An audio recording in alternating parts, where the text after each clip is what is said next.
Hello everyone, welcome to Aclick education. ভারতবর্ষে parliamentary কমিটিকে আমরা দুভাগে ভাগ করতে পারি।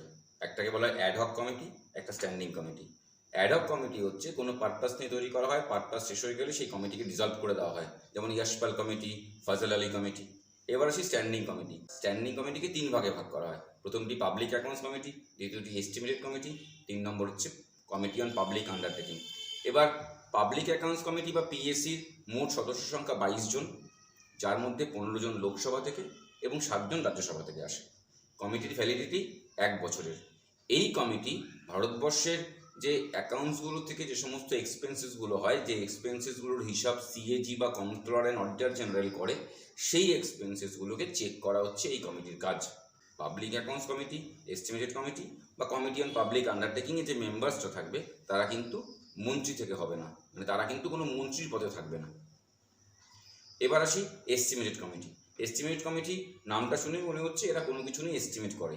ভারতবর্ষের বিভিন্ন প্রজেক্ট বা আপকামিং প্রজেক্টে যে এস্টিমেটগুলো আছে সেই এস্টিমেটের হিসাবটা করে হচ্ছে এস্টিমেটেড কমিটি। এই এস্টিমেটেড কমিটির মোট মেম্বার সদস্য সংখ্যা হচ্ছে 30 জন।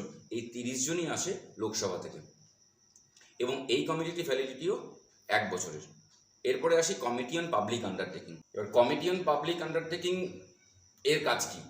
এর কাজ হলো ভারতবর্ষের আন্ডারটেকিং কোম্পানিগুলো আছে গভর্নমেন্টের, এমটিএনএল, সেল, গেল, হ্যাল, যে রিপোর্ট পেশ করে সেই রিপোর্টগুলোকে জাজ করা হচ্ছে কমিটি অন পাবলিক আন্ডারটেকিং এর কাজ। এরও সদস্য সংখ্যা 22 জন এবং ভ্যালিডিটি 1 ইয়ার।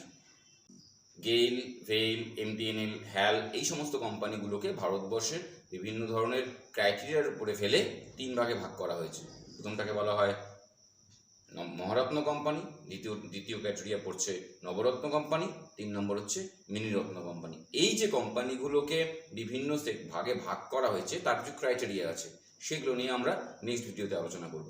ভিডিওটা ভালো লাগলে অবশ্যই লাইক এবং শেয়ার করতে ভুলবে না। Thank you.